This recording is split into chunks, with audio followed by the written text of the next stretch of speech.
Les pollueurs sonores ont désormais du souci à se faire en République du Bénin. Au thème du Conseil des ministres du mercredi 25 mai 2022, un décret a été adopté pour réglementer le bruit dans le pays. Je vous remercie. Il faut déjà signaler qu'il existait déjà un décret qui était en train d'être exécuté, dont la disposition était en train d'être exécutée jusqu'à la prise du présent décret. Ce décret, il date de 2001, c'est le décret 2001-294 du 8 août 2001 qui réglementait le bruit en République du Bénin. Alors, dans l'application de ce décret, les dispositions de ce décret, il est apparu des insuffisances dans la lutte contre la pollution sonore. Je voudrais dire d'abord que pour ce qui concerne une décision prise du fait que de nombreuses activités génératrices de pollution sonore se mènent et souvent même en pleine agglomération, sans autorisation préalable d'installation et sans précaution de nature, a réduit les nuisances qu'elle génère selon les autorités. C'est un constat effectif sur toute l'étendue du territoire national et les multiples plaintes des populations victimes au quotidien enregistrées au niveau de la direction départementale du cadre de vie, Bourgois-Libori, en sont des illustrations palpables. Par exemple, l'ensemble des plaintes que nous recevons par rapport aux différentes formes de pollution, la pollution sonore vient largement en tête. Je dis largement en tête. Lorsque nous avons 10 plaintes, on a, dans la plupart des cas, on a 8 à 9 qui relèvent de la pollution sonore. Et les sources de production de ces pollutions, de ces bruits, sont diversifiées. Alors, je disais tantôt que lorsqu'on voulait passer, disons, à la répression ou bien à régler un certain nombre de plaintes que les usagers ou bien les populations amènent, c'est que des fois on est confronté à certaines difficultés dues au fait que soit la source n'est pas prévue, la source productrice de ce bruit n'est pas prévue dans la loi 2001, soit elle est prévue, la source elle est prévue, mais le mot de règlement n'est pas précisé. Donc c'est ça qui a amené le gouvernement, vu l'ampleur que la chose prend, à revoir un peu ce décret dont je voudrais brièvement exposer les nouvelles dispositions qui ont été introduites pour qu'on ait l'actuel décret qui est en cours de signature au niveau du gouvernement. Alors, il y a trois sources qui sont introduites. Les sources, c'est les salles de fête, les tentes non insonorisées et les animaux domestiques. Donc dans le premier décret, ces sources n'étaient pas prises en compte. L'autre innovation qu'il faut dire, c'est qu'il y a un alinéa qui définit de façon précise la distance à laquelle qui sépare la source des établissements sensibles. Et par établissement sensible, il faut entendre ici les écoles et les centres de santé, etc. etc. Donc, et cette distance, elle est désormais de 200 mètres. Autrement dit, vous ne pouvez pas installer une source productrice de bruit, comme on le voit maintenant, aux abords de nos établissements d'enseignement. Ensuite, il y a un article qui recommande, avant l'installation de toute activité productrice de bruit, de recourir à l'avis technique du directeur départemental en charge de l'environnement territorialement compétent. Ici, il s'agit du directeur départemental du cadre de vie et du développement durable. C'est-à-dire, lorsque vous voulez ouvrir une buvette, un restaurant qui va produire du bruit, ou en tout cas tout établissement qui va dans ce sens, soit c'est une scierie, ou tout ce que vous voulez, vous devez prendre l'avis technique du directeur départemental du cadre de vie. L'autre innovation, c'est que lorsque la source productrice éventuelle de ce bruit, lorsque ça atteint une certaine capacité, une certaine ampleur, vous devez faire une étude d'impact environnemental. Parce qu'on va vous demander un certificat de conformité environnementale, lequel vous ne pouvez l'obtenir que suite à une étude d'impact environnemental qui a sorti d'un plan de gestion environnementale et sociale. Et c'est au vu de ce plan de gestion environnementale et sociale qu'on vous délivre, que le ministre du cadre de vie vous délivre le certificat de conformité environnementale. À l'issue de l'étude d'impact environnemental, on pourrait vous dire si la source que vous voulez installer peut être installée là, ou si vous ne pouvez pas le faire. Vous comprenez avec moi, lorsque par exemple vous voulez ouvrir une buvette par exemple, et que nous estimons qu'il vous faut une étude d'impact, et que votre buvette se situe à 150 mètres d'une école ou bien d'un centre de santé, tout de suite, l'étude d'impact va vous dire que vous ne pouvez pas installer votre établissement là. Ensuite, au niveau des décibels, il a été clairement défini que dans le voisinage, vous ne pouvez pas dépasser 60 décibels. Entre-temps, c'était un peu vague, mais maintenant, vous ne pouvez pas dépasser 60 décibels. Qu'est-ce que je veux dire par là? Vous êtes dans votre maison, vous êtes tous des locataires par exemple, vous n'êtes pas autorisé à dépasser 60 décibels à l'extérieur de la source. Dans votre chambre, il n'y a pas de problème. Et lorsqu'on sort de votre chambre, quand on prend le sonomètre, vous ne pouvez pas dépasser 60 décibels. Et enfin, vous allez me poser la question de savoir, mais ceux qui ont déjà ces établissements, ils font quoi? Ils ont un délai de 6 mois pour se conformer à la nouvelle réglementation. Voilà un peu le bref exposé que je peux faire. En vous rappelant que contrairement à ce que beaucoup disent, ce matin, il y a le dit à des gens, c'est parce qu'ils ne sont pas encore tombés dans les mailles de la police environnementale ou de la police républicaine que les gens pensent que rien ne se fait dans ce sens. Je vous dis, il ne se passe pas de jour sans que nous n'ayons des plaintes et sans que les gens n'aient les instruments de musique ramassés, leurs buvettes fermées ou tout simplement se retrouver devant le procureur à Parakou ici. Non, mais pour les mariages et autres, il faut prendre une autorisation. Tout à fait. Il y a une ouverture qui a été faite pour certaines manifestations. Mais encore là, ça ne doit pas dépasser les 80 décibels. Oui, justement, les décibels dont vous parlez pour le Béninois lambda, qu'est-ce qu'il faut comprendre de cela? C'est une très bonne question. Je savais que vous allez me la poser. Je suis peut-être tenté déjà de faire ma 3e émission, mais j'ai toujours dit, lorsque il y a des gens pour vous aider pour ça, celui qui a sa buvette ou son activité produit du bruit et qu'il veut se conformer simplement, c'est de se rapprocher de la direction départementale de cadre de vie. Nous avons ces instruments. Et quand mes policiers environnementaux, lorsqu'on les appelle, ils vont, quitte même s'ils vont à Niki, ils vont à Kandi pour ce genre de choses-là.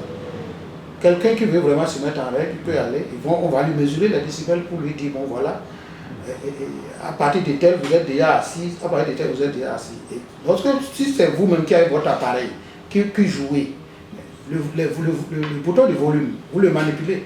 Lorsque vous êtes à un niveau, on vous dit que vous êtes déjà à 100 décibels, vous savez qu'il faut diminuer. Et lorsque vous diminuez, lui reste à distance recommandée et vous dit, bon, là c'est bon. Donc lorsque vous-même vous venez, vous ouvrez, vous savez qu'à partir de tel, je suis en train de dépasser. L'autre chose qu'il faut dire, c'est que la plupart des plaintes que nous réglons ici, il y a très peu de plaintes d'autosaisine. C'est-à-dire, il y a très peu que ce soit nous-mêmes qui avions constaté, mais nous sommes assaillis quotidiennement par des populations qui viennent se plaindre. Donc cela veut dire que si déjà votre voisinage se plaint, c'est qu'il y a problème. Et pour les nouvelles installations, ou bien les installations qui existent, si les gens veulent se mettre à jour vis-à-vis de la nouvelle réglementation, c'est simple. Il y a ce qu'on appelle, ils peuvent insonoriser leur bâtiment et les techniciens en la matière leur diront ce qu'il faut faire. Donc voilà les dispositions déjà anticipatives que je puisse annoncer. C'est notre travail, et je l'ai dit tout à l'heure, cela relève de notre responsabilité. Et ce conseil, nous le donnons, c'est une mission régalienne. nous donnons ce conseil. Il n'y a pas, on n'exige rien de quelqu'un. Ceux qui ne croient pas, ce matin j'ai été confronté à la même question. J'ai dit, bon, ils ont eu la chance certainement de ne jamais tomber dedans. Ou alors ils sont victimes de ça, mais comme ils ne savent pas où se plaindre, ils se sont résignés. Sinon, je vous dis, c'est quotidien. La gestion départementale du cadre de vie. Il y en a même qui saisissent directement le procureur qui nous envoie les dossiers ici. Donc, pour production de bruit, pour pollution sonore, je suis sûr que si on dit à des gens à Parakou que des gens sont en train de passer devant le procureur, ils ne vont pas croire. Il y a plusieurs types de sanctions. Et il y a d'abord des sanctions dissuasives que nous-mêmes nous faisons avant d'arriver aux amendes. Lorsque je vais rapidement dire comment ça se fait. C'est-à-dire, vous êtes là maintenant, vous êtes victime dans votre quartier, dans votre maison, vous êtes victime de pollution sonore. Ça vous empêche de dormir, ça vous indispose. Vous pouvez venir à la direction départementale par contact direct, rencontrer soit le directeur ou bien les agents de la police environnementale qui sont là, ou bien n'importe quel agent de la DDC-VDD. Et vous posez votre problème.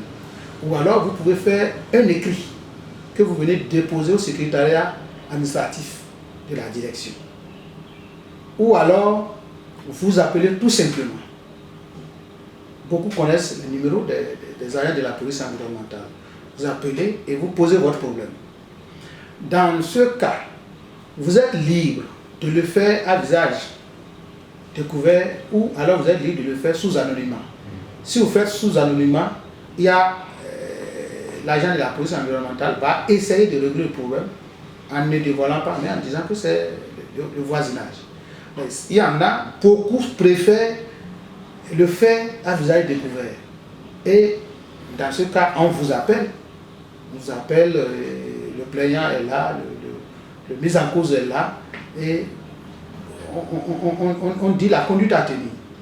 Donc, premièrement, on vous sort le tableau et les horaires durant lesquels les décibels doivent être de tel, et durant lesquels vous devez carrément fermer.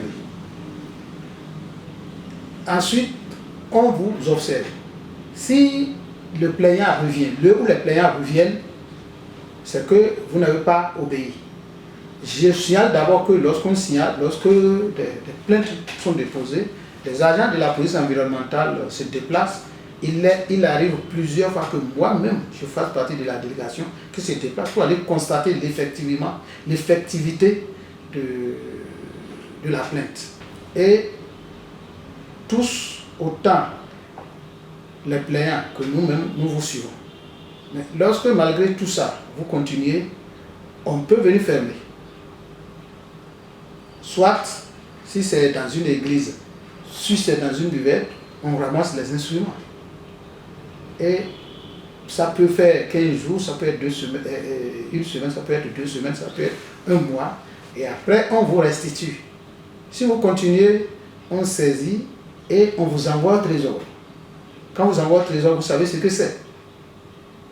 Ensuite, il y a des fois où, si nous faisons tout ça et qu'il n'y a pas de satisfaction, vous passez devant le procureur qui, sur la base des rapports que nous faisons, vous inflige la peine que vous méritez. Donc voilà un peu comment ça se passe. D'accord. Oui, nous, avant même la prise de ce décret, au niveau de la direction départementale du cadre de vie, nous avons déjà, par rapport aux différentes formes de pollution, saisi M. le maire pour une séance élargie aux chefs quartiers, aux élus locaux et aux élus communaux, aux confessions religieuses.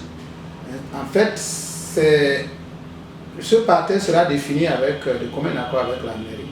Et nous pensions faire passer le message pour ce qui est de la pollution sonore, pour ce qui est de la pollution par les eaux usées, en tout cas pour toutes les autres formes de pollution, parce que nous en recevons. Et tout ce qui est dégradation de l'environnement, en fait, nous voulons susciter une prise de conscience pour faire des éco-citoyens au niveau de la ville de Parakou. en particulier, mais de façon générale dans le Borgo à Libreville.